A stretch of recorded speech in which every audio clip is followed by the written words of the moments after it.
Olá pessoal, muito boa noite. Estamos aqui mais uma vez com o nosso programa Conexões Ribeirão Preto. E desta vez recebendo, aqui nos estúdios da TV Mais, o nosso amigo Flávio Rassi.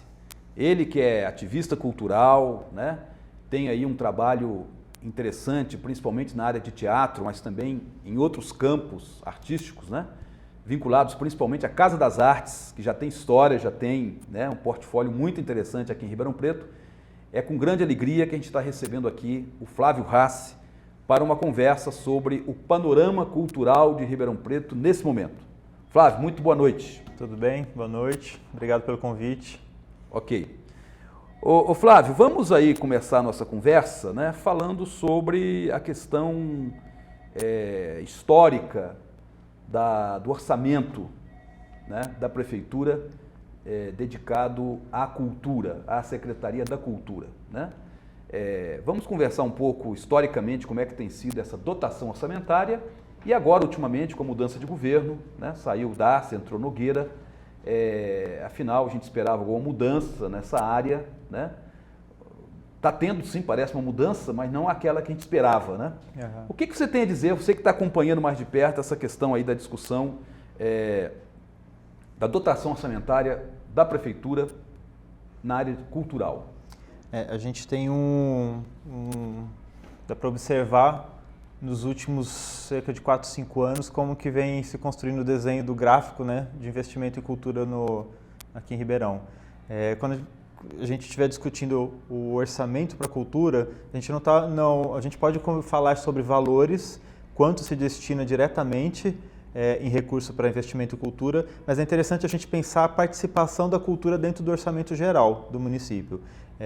Olhando dessa forma, a gente consegue ver, analisando cada pasta, a gente consegue ver como é que o governo pensa cada um desses segmentos dentro da sua gestão. A gente vem de um histórico de 4 anos no governo Darcy, de participação da cultura decrescente dentro do orçamento. Nós saímos de 1,62 há cerca de 5 anos atrás e ano a ano esse número veio decrescente. Nós chegamos no orçamento que foi construído para esse ano, que está sendo executado esse ano, o previsto era 0,50 e pouco, 50 e uns quebradinhos por cento do orçamento para a cultura. Isso já é muito pouco. A gente está numa cidade grande, com uma produção cultural muito grande, com uma movimentação cultural importante, e aí você pensar em destinar dentro do teu orçamento só isso para a cultura significa não investir em cultura. Você, com esse recurso, praticamente cobre as despesas, folha de pagamento, mas se investe muito pouco. E se esperava para essa mudança de governo que a gente pudesse construir um diálogo para recolocar a cultura dentro do orçamento municipal. E o que a gente vem observando é que não segue por esse caminho. Recentemente teve uma reunião para discussão do orçamento, que eu não estava presente, mas os dados que me chegaram é de que a previsão é de uma queda, de continuar a queda da participação da nossa área dentro do orçamento municipal. Ô Flávio, se uma secretaria, seja qual for, não tem verba, não tem orçamento, ela não consegue fazer nada. Não. Quer dizer, o que sobra aí desse minguado orçamento da cultura para investimento é praticamente zero. Sim. Em relação à Secretaria da Cultura. Mas nós vimos aí na montagem do governo Nogueira, no final do ano passado, que, aliás, até a mídia repercutiu isso, havia inclusive propostas do seu staff ali de extinguir a Secretaria da Cultura, juntar a Secretaria da Cultura com a Secretaria da Educação ou com a Secretaria de Esportes. Afinal, juntando essa questão aí do que foi falado no final do ano passado, com essa questão agora de continuidade de queda orçamentária da cultura, a gente percebe um certo desmonte da Secretaria. É isso que também está acontecendo ou não? Porque sem verba não se faz nada. E a Secretaria da Cultura tem outros problemas muito sérios aí enfrentando, É uma leitura que eu faço. Não tem recurso, não tem funcionário, não tem infraestrutura, não tem respaldo aos equipamentos culturais do município. Já desde a campanha, o movimento cultural tentou se reunir com os candidatos no segundo turno, nós não conseguimos viabilizar um encontro com o Nogueira. Depois de eleito, antes da posse, eu tentei novamente articular uma reunião dele com o movimento cultural para que pudessem se conhecer, dialogar, conversar. e essa reunião não aconteceu. Quando veio o momento da posse, o que nós observamos foram informações de que existia o interesse de extinguir a Secretaria de Cultura, de unificar a cultura com outra secretaria. Mas aí eu faço a seguinte análise sobre Ribeirão Preto. Nós estamos numa cidade grande do interior paulista, que ela é referência cultural no seu entorno. Nós temos algumas cidades à nossa volta que têm alguns movimentos de cultura, mas nada no porte do que acontece em Ribeirão. E no volume do que nós temos aqui, o mais próximo é Campinas, que está já numa distância grande. Nós somos uma referência cultural no interior do estado de São Paulo. Ribeirão Preto é hoje, dentro do estado, ela oscila, analisando, fazendo um paralelo com a participação no edital PROAC, que é do governo do estado de São Paulo. Esse é um levantamento de dados que eu faço ano a ano. Então eu tenho isso para que a gente consegue visualizar. Ribeirão, ela oscila entre a segunda, terceira, maior produção cultural do estado de São Paulo. Tirando a capital, ela está geralmente em segundo lugar na participação no PROAC. Depois de Campinas. Depois de Campinas. A gente disputa ali com Santo André. São duas cidades que têm um volume muito grande de participação nos editais. Isso é um indicador da produção cultural daqui. E a gente está falando de vários segmentos. Ribeirão, ela participa tem esse vínculo com o PROAC, com o governo do estado, dentro de teatro, dança, música, outras formas de cultura, hip hop, outras expressões. Então é variado. E isso a gente não precisa nem ir para indicadores como esse esse acompanhamento que eu faço para saber. A gente vê o que está acontecendo na cidade, que existe produção em vários segmentos. Nós temos um movimento de teatro muito forte, com muitos grupos com projeção nacional, inclusive, que circulam nacionalmente. Nós temos produção de dança, nós temos um movimento de dança, nós temos bandas, movimentos de música, artesanato, audiovisual, tem muita coisa de fotografia e outros segmentos do audiovisual. A gente tem referências na cidade em vários segmentos, tem uma produção muito grande. É uma cidade importante culturalmente. E não faz o menor sentido uma cidade como essa, com um volume desse, não ter uma Secretaria de Cultura atuante, forte, que dialoga, que constrói a cultura do município junto com os agentes, os artistas, os fazedores. Porque hoje o que a gente vê de produção, de projetos circulando a cultura pelo município, vem da gente. Vem dos recursos que a gente vai buscar em leis de incentivo, em editais, em outros lugares, e muitas vezes sem recursos, mas pela vontade de fazer, artistas, agentes, produtores culturais da cidade circulam a cultura pelo município, levam projetos para os bairros, levam projetos para os espaços, mantêm espaços independentes, sem o menor vínculo, sem a menor parceria, diálogo com o poder público, com a secretaria. Isso não faz sentido. Uma cidade que produz, que desenvolve a cultura como nós fazemos, não ter diálogo, não ter relação construído, consolidado com a Secretaria de Cultura, e mais que isso, não ter o apoio do poder público, não faz sentido. Aí você pensar em querer reduzir o tamanho de uma Secretaria de Cultura, ou mesmo extinguir e juntar com uma outra, numa cidade que tem um panorama cultural como esse, não é sábio. Ô Flávio, mas então a gente pode concluir que, em termos de investimento, o governo do estado está investindo mais na produção cultural da cidade do que a prefeitura. Sim, é isso que está acontecendo? Sim, já há alguns anos.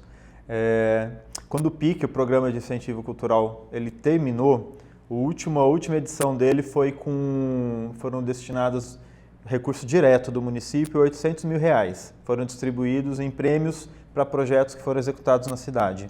No ano seguinte, que o então secretário Alessandro Maraca e a prefeita Darcy Vera já não abriram o PIC, no ano seguinte o Movimento Cultural de Ribeirão Preto trouxe para Ribeirão, via só editais do governo do estado, mais de R$1 milhão em projetos que foram de produção de espetáculos, de circulação de atividades dentro da cidade e no interior do estado de São Paulo. Então o movimento cultural se movimentou no ano seguinte mais do que o próprio município investia diretamente por meio do PIC. A gente sabe, inclusive, que houve uma redução de investimento do PROAC esse ano, me parece, né? Talvez reflexo da crise econômica geral aí, né? enfim. Mas qual está sendo a perspectiva atual do PROAC? Nós temos projetos atualmente com financiamento do PROAC em Ribeirão Preto? Temos. O PROAC CMS circula pouco em Ribeirão, mas tem, são leis de incentivo. PROAC Editais tem uma movimentação muito grande. Eu questiono um pouco esse argumento de que a crise influencia essa queda de orçamento para a cultura. A crise, há leituras de como fazer, de como a gente lê essa crise.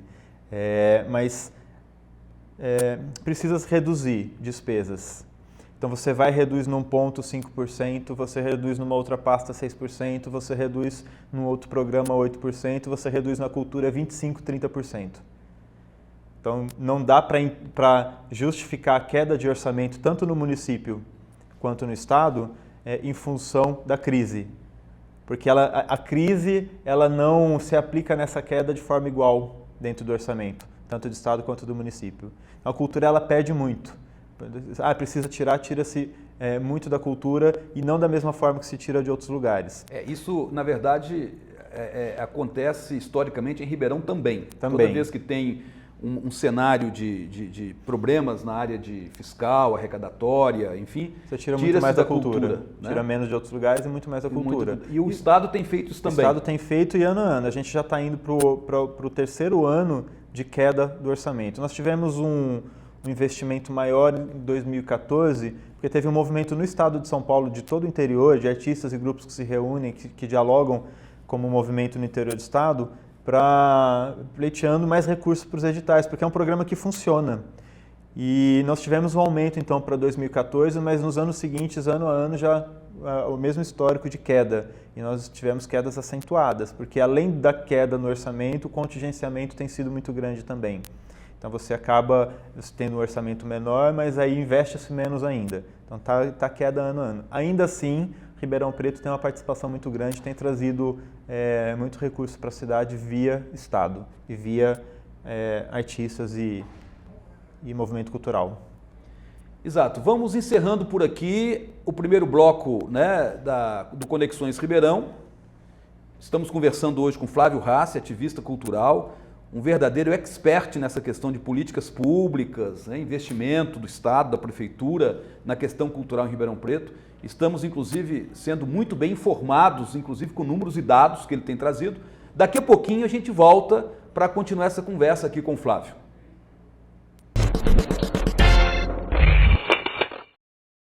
TV Mais. Paixão por Ribeirão. Quer aprender uma nova receita? E ouvir boa música? Então venha curtir o programa Maurício e Marcelo. Tem isso e muito mais com esses gêmeos que são a cara da nossa gente.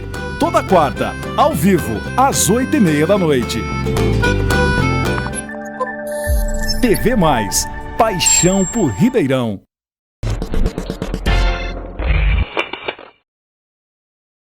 Olá pessoal, retomando aqui o segundo bloco do nosso Conexões Ribeirão nessa terça-feira. Estamos entrevistando aqui Flávio Rassi, ativista cultural, né? Diretor da Casa das Artes, alguém muito envolvido nessa questão aí da discussão das políticas públicas de cultura em nossa cidade. Ô Flávio, gostaríamos de retomar a conversa aqui com você, falando do Conselho da Cultura, né?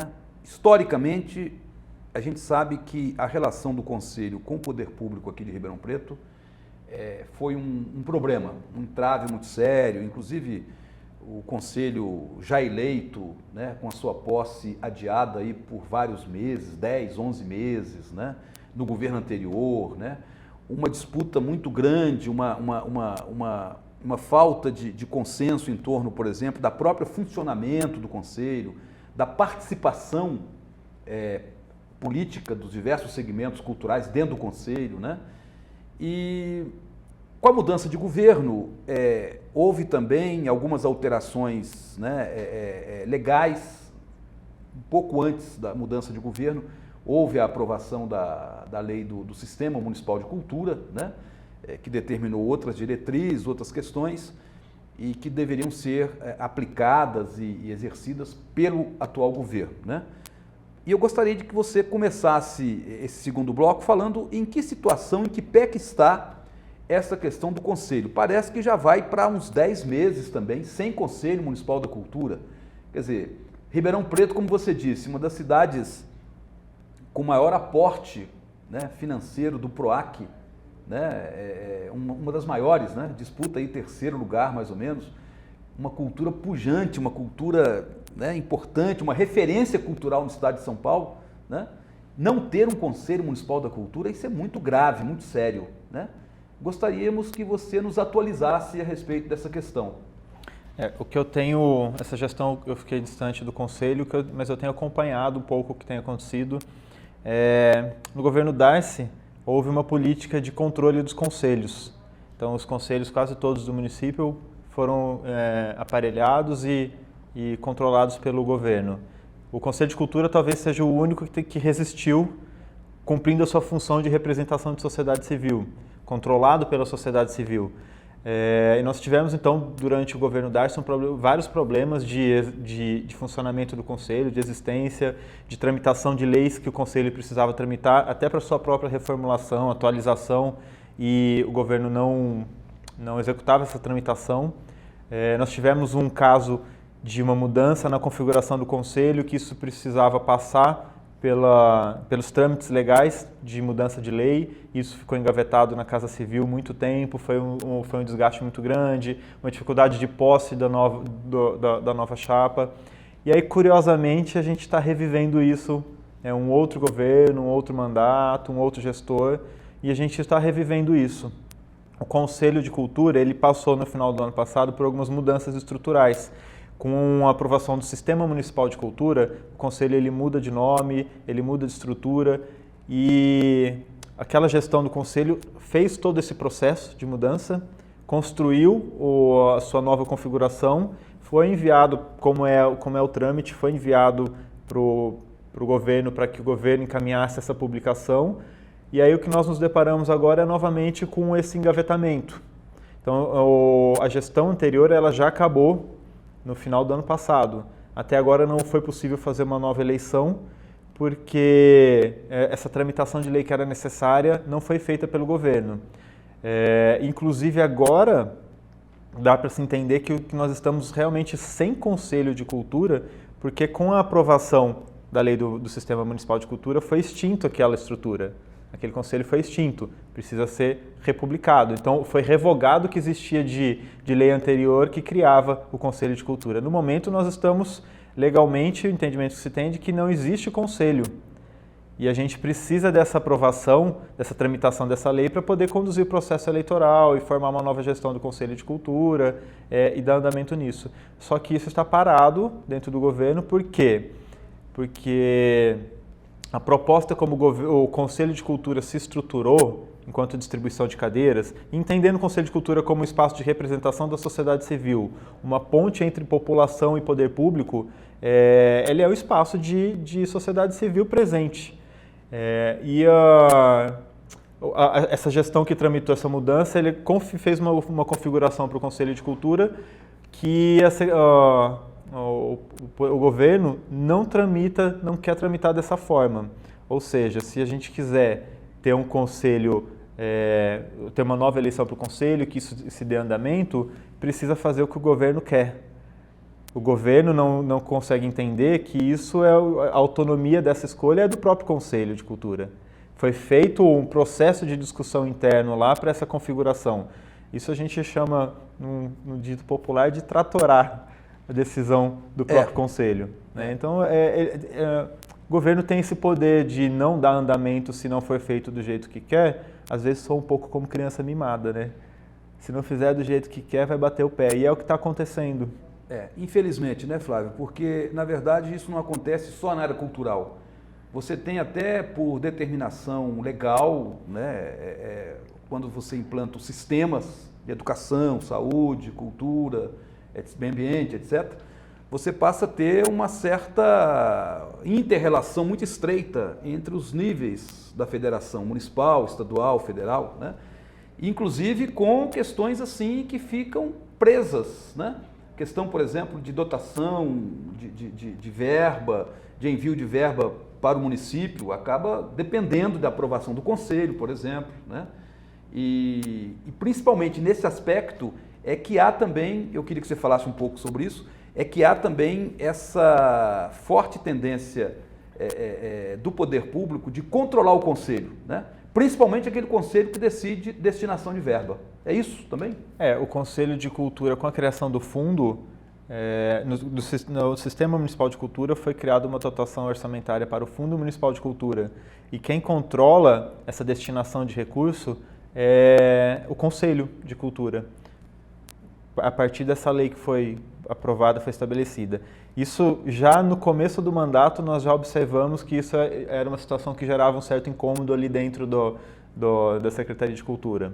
Porque o Conselho, que é sociedade civil, representação de sociedade civil, podendo dizer onde é interessante investir e fomentar a cultura do município. Isso, dentro de uma estrutura de poder público, não é muito bem-vindo, né? A gente não, né? Geralmente quem está lá do outro lado entende aquele lugar de sou governo, eu decido as coisas. O que é um pouco incoerente. Nessa relação com o Conselho, se a gente tem um espaço onde a sociedade pode decidir, eu defendo o orçamento participativo, essas ferramentas de participação popular na gestão. Essa seria uma forma muito interessante. A gente vive aqui em Ribeirão uma possibilidade muito interessante de participação da sociedade na destinação de recurso, pelo menos nesse lugar do Fundo Municipal de Cultura via Conselho. E aí existe um certo tensionamento com essa possibilidade. Acredito eu que por isso que as coisas não estão caminhando. Isso talvez seja um dos motivos. Ô Flávio, a questão da própria Secretaria da Cultura é muito preocupante, né? Você rapidamente já falou as dificuldades ali de funcionamento da Secretaria.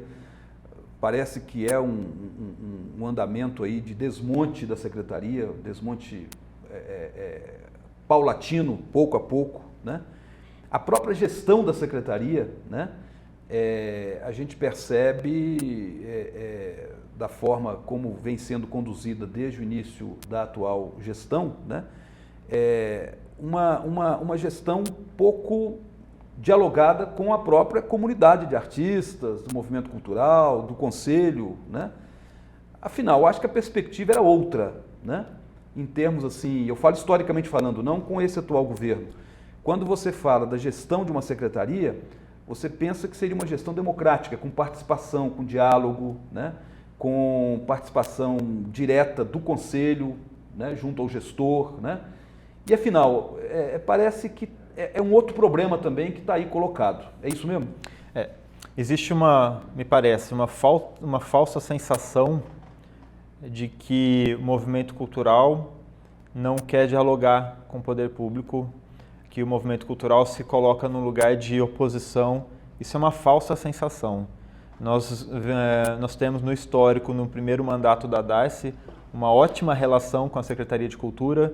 Existiu uma parceria consolidada entre o Conselho, que nos representa, e a Secretaria de Cultura, que representa o governo municipal dentro desse segmento. Primeira gestão da prefeita. Primeira gestão. Ali se construiu diálogo, se construiu parceria, havia possibilidade de pensar a cultura no município em conjunto. E aí a gente vem por um histórico dos 4 anos seguintes, no segundo mandato da Darcy, de rompimento desse diálogo. Nós tentamos, já no início do mandato da gestão do Maraca, construir esse diálogo. Nós chamamos ele para reuniões, para participações, mas a partir do momento... Eu lembro disso, foi lá na Casa das Artes. Na Casa das Artes e no Palace também teve um grupo grande ali de umas 100 pessoas discutindo com o novo secretário. Querendo construir... Dando as boas-vindas para ele. Isso, querendo construir em conjunto o pensamento da cultura, mas quando você assume uma gestão pensando em implantar o seu pensamento, em não dialogar e colocar um pensamento em conjunto com o movimento que está ligado àquela secretaria, aí você não consegue construir esse diálogo mesmo. Foi o que aconteceu, né? A gente foi caminhando para uma falta de diálogo. Nós começamos o mandato do Nogueira procurando esse diálogo, já desde a campanha, querendo conversar com os candidatos, querendo pensar a cultura em conjunto. Já desde os primeiros momentos, o governo vem demonstrando essa indisposição ao diálogo. Nós estamos abertos, Mas não adianta pensar que os artistas de Ribeirão Preto vão fazer, dentro dessa proposta de diálogo, vão fazer o que o governo quer que seja feito para a cultura. A gente está aberto a pensar em conjunto. Então, nos escute e respeite o lugar que nós estamos inseridos, que é o de quem hoje produz na cidade, que é o de quem hoje movimenta a cultura na cidade, porque a Secretaria não faz isso. A Prefeitura Municipal não movimenta a cultura na cidade, quem movimenta é quem faz. Então, respeite esse nosso lugar e dialogue de igual para igual. Aí nós temos um espaço de conversa, de diálogo e temos como construir cultura no município em conjunto. Enquanto não tiver essa disposição para fazer um diálogo de igual para igual, a gente vai viver essa situação que nós estamos, nos primeiros 6 meses de secretaria, com um secretário que nem entendia do que estava sendo dito. Eu participei de uma reunião com ele e aí as informações que eu trazia enquanto representante do movimento não tinha como conversar, porque não tinha o entendimento de como está instaurada a cultura no município.